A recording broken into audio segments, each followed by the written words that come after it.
हरे कृष्णा, जय श्री कृष्णा, श्री राधे राधे। आज हम मीराबाई की कथा करते हैं। मीराबाई को तो सब जानते हैं, आज हम मीराबाई के बारे में जानते हैं। कहा जाता है मीराबाई पिछले जन्म में गोपी थी, इसीलिए मीराबाई को इस जन्म में कान्हा जी की इतनी अटूट भक्ति प्राप्त हुई। एक समय की बात है, मीराबाई छोटी सी थी, मीराबाई का बचपन था। तभी मीराबाई का जब बचपन था तभी मीराबाई के घर में वृंदावन से कोई बाबा आए और वो साथ में लड्डू गोपाल भी ले आए, अर्थात कान्हा जी। तभी लड्डू गोपाल को मंदिर में बिठाकर सब घर वाले उसकी पूजा अर्चना, उसकी सेवा करते। और उसी समय मीराबाई के गांव में बारात आ गई। मीराबाई अपनी माँ से पूछती है, माँ ये क्या हो रहा है, ये कैसा जुलूस निकल रहा है। मीराबाई की माँ बोली, मीरा ये बारात आई है और जो घोड़ी पर बैठा है वो दूल्हा है। मीराबाई बोली, अच्छा वो दूल्हा है। बोले हाँ। बोले किसका दूल्हा है। तो मीराबाई की माँ कहती है, मीरा वो तुम्हारी ही सखी का दूल्हा है, तुम्हारी ही दोस्त का दूल्हा है। अब मीराबाई को जिद चढ़ गई। मीराबाई बोली, माँ मुझे भी दूल्हा चाहिए, मुझे भी कहीं से भी दूल्हा ला कर दो, मेरा दूल्हा अभी ला कर दो। मीराबाई की माँ मुस्कुराई तो, लेकिन मीराबाई की माँ बोली, अरे मीरा अभी तेरी उम्र नहीं हुई शादी की, कहाँ से तुझे दूल्हा दूल्हा कर। मीराबाई रोने लगी, कहने लगी, नहीं माँ नहीं, मुझे तो अपना दूल्हा चाहिए, कहीं से भी मेरा दूल्हा ला कर दो। जैसे मीराबाई की जिद खत्म नहीं हुई तो मीराबाई की माँ ने मंदिर में से लड्डू गोपाल को उठाया, भगवान को उठाया और उठाकर मीराबाई को दे दिया और कहा, यही तुम्हारा दूल्हा है।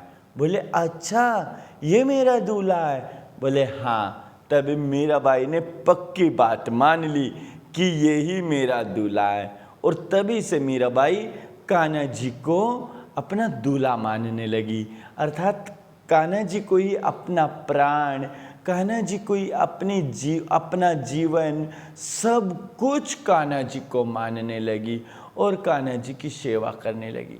लेकिन मीराबाई को नहीं पता है कि कान्हा जी भगवान है, ईश्वर है। बस मीराबाई तो इतना जानती है उस समय कि कान्हा जी सिर्फ मेरे पति है, सिर्फ मेरे पति।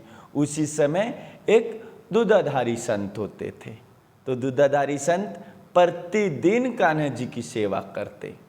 एक दिन दूधाधारी जी की तबीयत खराब हो गई तो दूधाधारी संत ने मीराबाई को बुलाया और मीराबाई को बुलाकर कहा, मीरा यहाँ आओ। मीराबाई आई, बोली, जी महाराज बोलिए ना।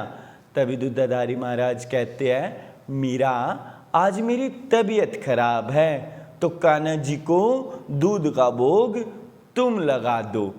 तभी मीराबाई बोली, मुझे तो ये सब कुछ करना नहीं आता, ना मैं पूजा जानती, ना पाठ जानती, ना मंत्र जानती, ना अर्चना जानती, तो मैं कैसे करूँगी।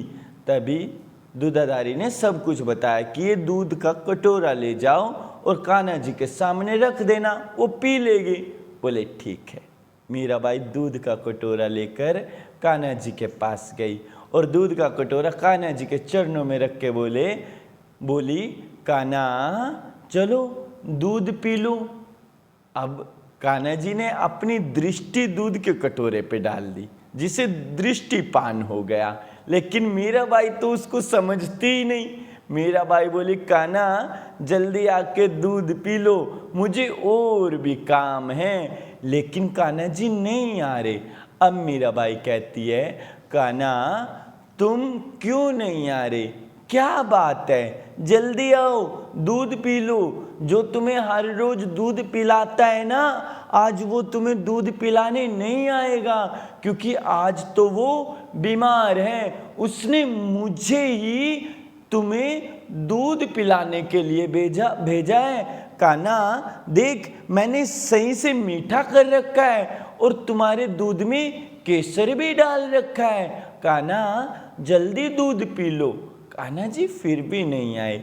मीराबाई कहती है, कान्हा जो तुम्हारे ये गोल गोल से गाल है ना, अगर जो तुमने दूध नहीं पिया ना, तुम्हारे ये गोल गोल गाल पिचक जाएंगे, आंखें बाहर निकल आएगी और शरीर बिल्कुल ही कमजोर हो जाएगा।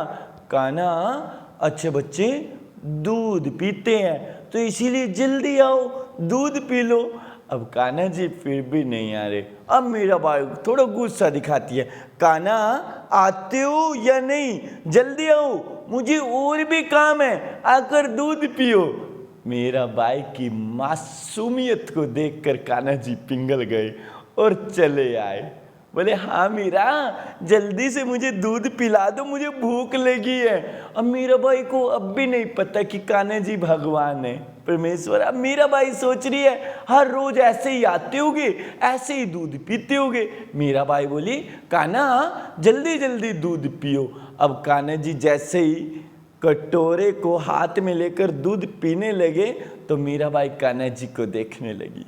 और जैसे ही मीराबाई ने पहली बार फर्स्ट टाइम कान्हा जी की सांवली सी सूरत को देखा, कमल कमल नैन देखा, लाल लाल होठों को देखा, मंद मंद मुस्कान को देखा, घुंघराले घुंघराले बालों को देखा और कान्हा जी के कंठ को देखा, तो कान्हा जी पर मर मिटी मीरा। और तभी से कान्हा जी पर जैसे ही मर मिटी तो मीराबाई की आंखों से आंसू आने लगे और मीराबाई ने अपने आंसुओं को रोक लिया। और कान्हा जी जैसे ही दूध पीकर चलने लगे तो मीराबाई क्या कहती है, कान्हा रुको ना, मेरी एक बात सुनते जाओ। कान्हा जी बोले, हाँ मीरा बताओ क्या सुनता जाऊं। तो मीराबाई कहती है, कान्हा बाबा को है ना कल भी बीमारी रखना। बोले क्यों? बोला, कान्हा अगर बाबा बीमार रहेंगे तो ही तो मैं आपको दूध पिलाने आ सकती हूँ। तो कान्हा जी बोले, मीरा तुम चिंता मत करो, तुम्हें मुझे दूध पिलाने आया करोगी, मैं तुम्हारे ही हाथ का दूध पिया करूँगा। इतना कहकर कान्हा जी चले गए। और जैसे कान्हा जी गए ना तो मीराबाई का तो मुंह ही उतर गया। ऐसा लगता है कि मीराबाई का सब कुछ उजड़ गया। अब मीराबाई का जैसे ही मुंह उतरा, मुंह को लटका कर दूधाधारी महाराज के पास जाकर खड़ी हो गई। दूधाधारी महाराज बोले, अरे मीरा कान्हा जी को भोग लगा दिया? मीराबाई बोली, हाँ बाबा लगा दिया मैंने भोग। बोले, अच्छा जा फिर अब वो भोग लगाया है ना जिस दूध का, वो दूध सब में बांट दे। मेरा भाई बोले, अच्छा बाबरा बाबा है, आपने ही तो कहा था भोग लगा दो, उन्होंने तो लगा लिया भोग, सारा पी गई, थोड़ा सा भी नहीं छोड़ा, तो मैं अब कहाँ से भोग लगाऊं। अब दूधाधारी महाराज के पास बड़े बड़े ब्राह्मण बैठे हैं, बड़े बड़े संत बैठे हैं। तो वो संत बोले, ब्राह्मण बोले, अरे मीरा आज तक हम भगवान की इतनी पूजा करते हैं, इतनी पाठ करते हैं, इतनी भक्ति करते हैं, आज तक तो हमारे हाथ से ऐसे दूध नहीं पिया, तेरे हाथ से दूध पी लिया। जरूर तुमने दूध पिया है, अकेली तुम दूध पी गई, हम सबको बांटना नहीं चाहती, हमें भगवान का भोग दो।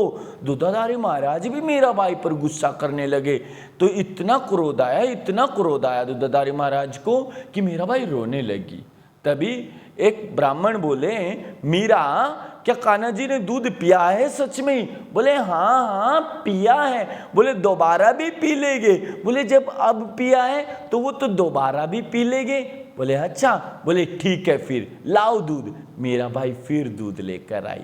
देखिए पिछली बार मीराबाई ने जो दूध पिलाया था वो भाव से पिलाया था और अब दबाव से पिला रही है। अब जैसे ही दबाव से भगवान के सामने दूध का कटोरा रखा और दूध का कटोरा रखकर कहा मीराबाई ने कि कान्हा आओ आओ गिरधर दूध पी लो बाबू। तो कान्हा जी नहीं आ रहे हैं। मीराबाई रोने लगी, कान्हा देखो ये सब मेरे पीछे खड़े होकर हंस रहे हैं मुझ पर, सब मेरा मजाक बना रहे हैं। कान्हा क्या तुम्हें ये सब कुछ अच्छा लगता है? क्या तुम्हें अच्छा लग रहा है ये सब मेरा मजाक बना रहे हैं? कान्हा आओ ना कान्हा, दूध पी लो बाबू, जल्दी आओ। अब जितने भी लोग थे पीछे वो मीराबाई का मजाक बनाने लगे। अब मीराबाई चक्कर खा के जमीन पर गिर पड़ी, और जैसे ही चक्कर खा के जमीन पर गिरी तो भगवान को अच्छा नहीं लगा। भगवान तुरंत दौड़े आए और मीराबाई के सर पे हाथ फेरने लगे, और कटोरे में से दूध स्वयं ही खत्म हो गया। लेकिन भगवान के दर्शन किसी को नहीं हुए, कटोरे में से दूध स्वयं ही खत्म हो गया और मंदिर हिलने लगा। तब ब्राह्मण संत लोग सब वहाँ से भाग गए और मीराबाई उठ गई। कुछ दिनों के बाद मीराबाई की शादी हुई। मीराबाई की शादी बचपन में ही हो गई। अब जिस स्थान पे मीराबाई की शादी हुई ना, उसी राज्य में एक अचानक ऐसी दुर्घटना हुई कि बचपन में ही मीराबाई विधवा हो गई। और जैसे ही मीराबाई विधवा हुई तो मीराबाई को विधवा होने को कोई दुख नहीं है। जानते हो क्यों? क्योंकि मीराबाई तो कान्हा जी को ही अपना पति मानती है। अब मीराबाई हमेशा कान्हा जी के कीर्तन में मस्त रहती। जहाँ भी सत्संग चलता, जहाँ भी कान्हा जी की बातें चलती, मीराबाई वहीं चली जाती। कान्हा जी का कीर्तन करते करते मीरा जवान हो गई। अब जहाँ भी संत लोग दिखते, जहाँ भी संत लोग हरि कीर्तन करते, गोविंद का कीर्तन करते, भागवत सुनाते और भजन सुनाते, मीराबाई वहीं चली जाती और कान्हा जी के बारे में सुनती। कान्हा जी के बारे में सुनकर अति प्रसन्न हो गई। मीराबाई संतों के बीच जाकर नाचने लगी, गाने लगी, कान्हा जी का प्रचार करने लगी। अब लोगों ने बातें उठाना शुरू कर दिया, मीराबाई के चरित्र पर उंगली उठाना शुरू कर दिया और बात चली गई मीराबाई के जेठ तक। जैसे ही मीराबाई के जेठ तक बात गई, मीराबाई के जेठ ने मीराबाई को बुलाया और बुलाकर कहा, मीरा तुम ये क्या कर रही हो? पूरे खानदान की बेइज्जती हो रही है, पूरे खानदान की इज्जत खराब हो रही है। मीरा तुम क्या कर रही हो? ये कहाँ संतों के बीच जाकर नाचती हो? क्या क्या कर रही हो? पता भी है समाज के लोग तुम्हें वेश्या कहने लगे हैं। समाज के लोग वेश्या कहते हैं, समाज के लोग तुम्हें आवारा कहते हैं, पागल कहते हैं। मीरा तू क्या कर रही है? तेरा नाम बदनाम हो रहा है। तो मीरा बोले, अरे राणा जी, मेरे कान्हा जी के लिए मेरा नाम बदनाम हो रहा है ना? वाह, मैं तो इस बदनामी को सहन करने के लिए भी तैयार हूँ। लोग मुझे वेश्या बोलते हैं, लोग मुझे आवारा बोलते हैं, तो इसमें मेरा क्या दोष? मैं तो हूँ कृष्ण की प्रेमिका, मैं तो हूँ कृष्ण की दासी। मेरे अंदर तो सिर्फ कृष्ण है, मैं सिर्फ कृष्ण से प्रेम करती हूँ। लोग मेरे बारे में क्या कहें ये मैं नहीं जानती हूँ। जिसने जो कहना कह देने दो। हमारे तो गिरधर नागर सब कुछ है, हमारे तो माधव सब कुछ है। लेकिन राणा जी को ये बात पसंद नहीं आई। अब राणा जी को ये बात पसंद नहीं आई ना, तो राणा जी ने मीराबाई की खूब पिटाई की। पूरा शरीर मीराबाई का नीला हो गया। लेकिन मीराबाई ने अपनी भक्ति नहीं छोड़ी, अपना प्रेम नहीं छोड़ा। और जैसे ही सब कुछ नहीं छोड़ा, राणा जी को पता चला कि ये तो अब भी कुछ नहीं छोड़ रही है। तभी राणा जी ने सोच लिया कि क्यों ना मीराबाई को मरवा दूं। अब मीराबाई को मरवाने के लिए राणा जी ने सपेरे से सांप लिया और सांप मीराबाई के बिस्तर पर छोड़ दिया। और जैसे ही सांप मीराबाई के बिस्तर पर छोड़ा ना, तो वो सांप जैसे ही मीराबाई के पास गया और जैसे ही मीराबाई को छुआ, तो वो सांप शालिग्राम बन गया। अब उस शालिग्राम की पूजा मीराबाई करने लगी और कहने लगी, वाह माधव, तुम्हारी क्या लीला है मेरे बाबू, तुम्हारी क्या कृपा है। अब राणा जी ने देखा ये मीरा तो सांप से भी नहीं मरी, कुछ और प्रयत्न करना पड़ेगा। अब मीराबाई को मारने के लिए राणा जी ने सिंह छोड़ दिया मीराबाई के पीछे। सिंह जानते हो क्या होता है? शेर। शेर छोड़ दिया। अब जैसे ही शेर सिंह गया मीराबाई के पास, तो मीराबाई सिंह को देखकर डरी नहीं, उसी सिंह में नरसिम्हा का रूप देख लिया और हाथ जोड़ लिए, और वो शेर भी मीराबाई के चरणों में नतमस्तक हो गया। उस शेर ने भी मीराबाई को कुछ नहीं कहा। अब राणा जी ने देखा, अरे ये क्या, मीराबाई को तो शेर ने भी कुछ नहीं कहा। अब राणा जी ने तीसरा प्रयत्न किया। राणा जी ने मीराबाई के बिस्तर पर जहरीले कांटे बिछा दिए, लेकिन जैसे मीराबाई लेटी तो उन कांटों का तो फूल बन गया। अब समय बीतता गया। तभी राणा जी ने देखा ये मीराबाई मर नहीं रही, तो कुछ तो करना पड़ेगा। तभी राणा जी ने एक ब्राह्मण को खरीद लिया। अब वो ब्राह्मण जब खरीदा, लालच में ब्राह्मण आया, तभी वो ब्राह्मण एक दूध का कटोरा लेकर आए और उसमें जहर मिलाकर मीराबाई से कहा कि ये चरणामृत कहाँ से आया? वृंदावन से। अब वृंदावन का नाम सुनकर मीराबाई के शरीर के रोंगटे खड़े हो गए। बोला ये चरणामृत वृंदावन से आया है, मेरे कान्हा जी का है? बोले हाँ, पी लो मीराबाई। बोले ठीक है। तो तुरंत ही मीराबाई की सखी आई, बोले मीरा इस दूध को मत पियो, इस चरणामृत को मत पियो। बोले क्यों ना पीऊं? बोला इसमें जहर है, इसमें विष है। मीराबाई को पता है कि इसमें विष है, लेकिन मीराबाई कहती है ये मेरे गिरधर नागर का चरणामृत है, मैं इसको किसी भी हालत में नहीं छोड़ूंगी, मैं तो इसको हर हालत में पीऊंगी। आगे मेरे गोविंद की मर्जी, जो वो करना चाहे, मेरी खुशी उसी में है। और मीराबाई ने वो चरणामृत पी लिया। लेकिन कुछ समय बाद मीराबाई को कुछ भी नहीं हुआ। अब राणा जी को क्रोध आया। राणा जी बोले ब्राह्मण से, अरे ब्राह्मण, तुमने मीराबाई को जहर नहीं पिलाया? बोले पिलाया है महाराज। बोले झूठ बोलता है, नहीं पिलाया। जबरदस्ती से ब्राह्मण को जहर पिला दिया राणा जी ने।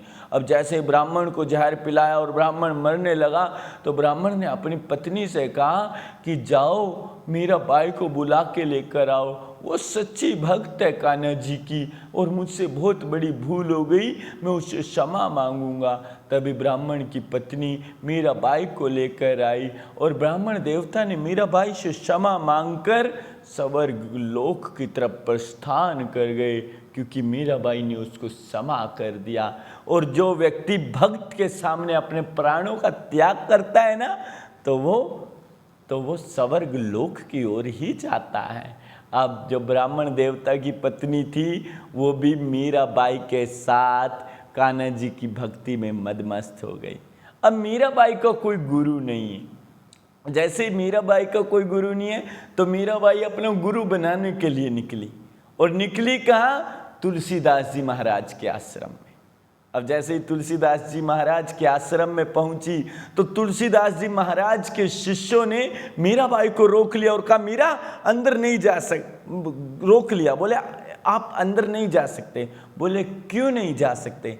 बोले पहले हम अपने गुरुजी से पूछ आते हैं, फिर आपको अंदर बुलाएंगे। बोले ठीक है।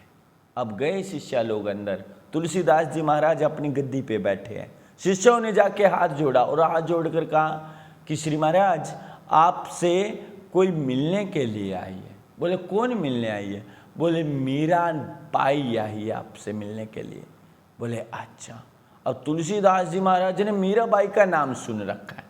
देखिए, तुलसीदास जी महाराज ने मीराबाई का नाम तो सुन रखा है, लेकिन अच्छाई में नहीं सुन रखा, बुराई में सुन रखा है। और जब कोई किसी की बुराई करता है ना, तो वो तेजी से बढ़ती है, और जब कोई किसी की अच्छाई करता है ना, तो वो बढ़ती नहीं है, वो वही खत्म हो जाती है। अच्छाई चलती नहीं, लेकिन इस कलयुग में बुराई बड़ी तेजी से चलती है। अब मीराबाई की जो बुराई हो रही है ना, वो बड़ी तेजी से हो रही है, और तुलसीदास जी महाराज को भी पता है। लेकिन तुलसीदास जी महाराज को मीराबाई की भक्ति का नहीं पता, सिर्फ जो लोग बुराई कर रहे हैं मीराबाई की, उसका पता है। तुलसीदास जी महाराज को महाराज ने सुना है कि मीराबाई वेश्या है, आवारा है, तो तुलसीदास जी महाराज ने सोचा कि लोग मीराबाई को वेश्या बोलते हैं, आवारा बोलते हैं, अगर मैं मीराबाई से मिला तो मैं भी बदनाम हो जाऊंगा।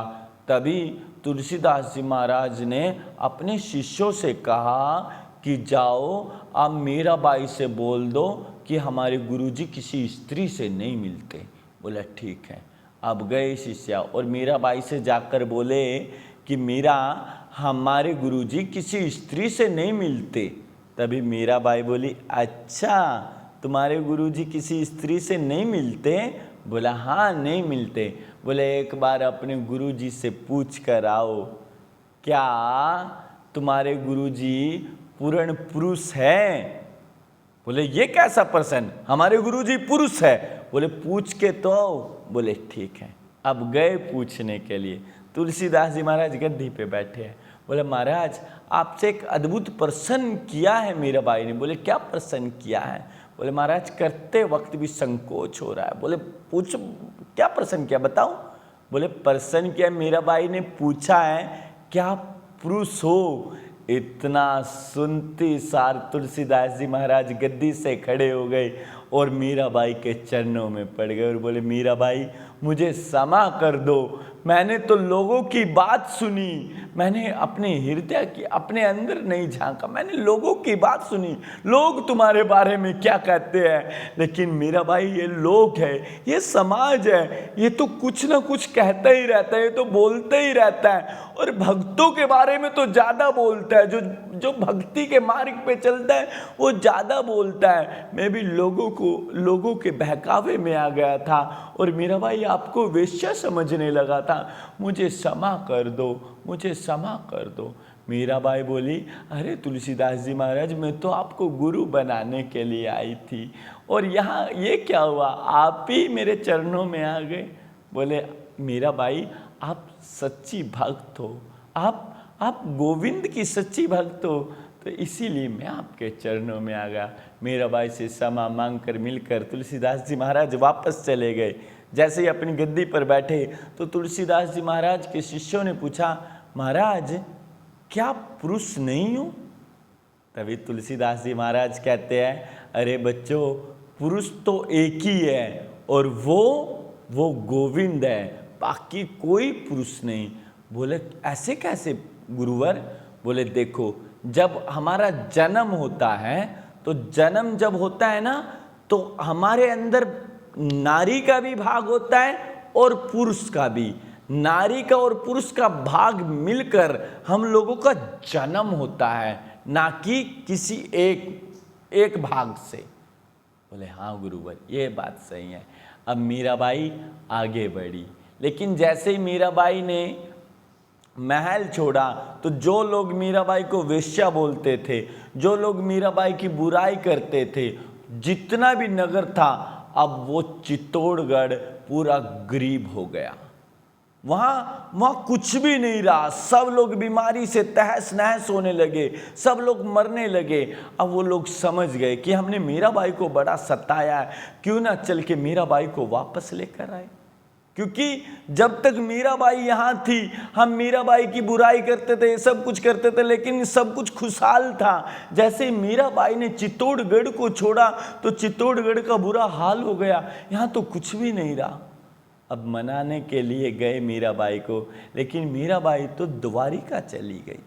अब द्वारिका ही गए चित्तौड़गढ़ के लोग और मीराबाई के चरणों को पकड़कर माफ़ी मांगने लगे, कहने लगे हे मीराबाई हमें क्षमा कर दो, हमसे भूल हो गई, हमसे गलती हो गई।